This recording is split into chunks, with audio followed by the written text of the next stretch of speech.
是怎么回事？老爷爷，极力吐痰不文明，还会传染各种疾病呢。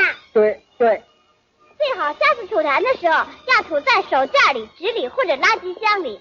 好，以后我们一定要注意了，一定要注意了。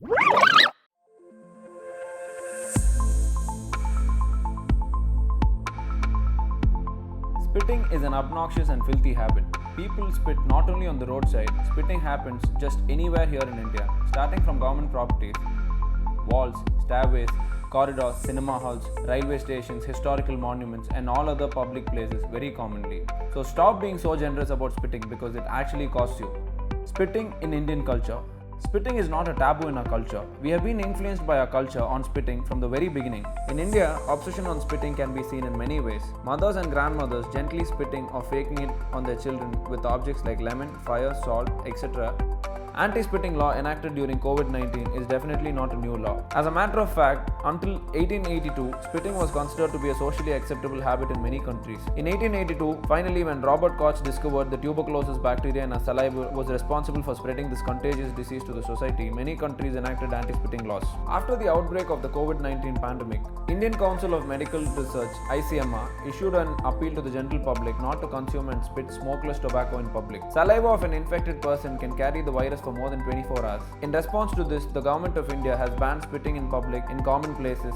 Almost every state in India has similar provisions against the menace of spitting in public in their municipal acts. For example, West Bengal citizens may have to pay up to Rs 1 lakh fine for spitting in public places. In Bihar, the offenders will be liable to 6 months of imprisonment.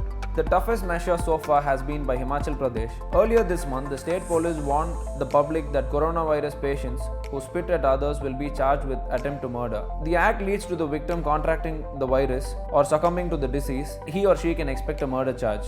As per the Tamil Nadu Prohibition of Smoking and Spitting Act of 2002, if a person spits, they are liable to pay a fine of Rs 200 to 500. According to a report, the Indian Railway spends an estimated amount of Rs 1.5 crores every year in cleaning and scrubbing of the grim. The walls of countless buildings and monuments in India are streaked with dried red spit generated by people chewing pan. The Tourism Ministry wants to convince people to think of more discreet places to deposit their saliva and spend about 50 million rupees on a campaign to instill civic pride apart from spending a huge amount on cleaning. It can do wonders if the people learn to respect public property and avoid littering and spitting, which in turn will save their hard-earned tax money and help the Indian government to spend this money for a better cause. As a responsible citizen, let us all honor the ban and abide by it for our own safety. Thank you.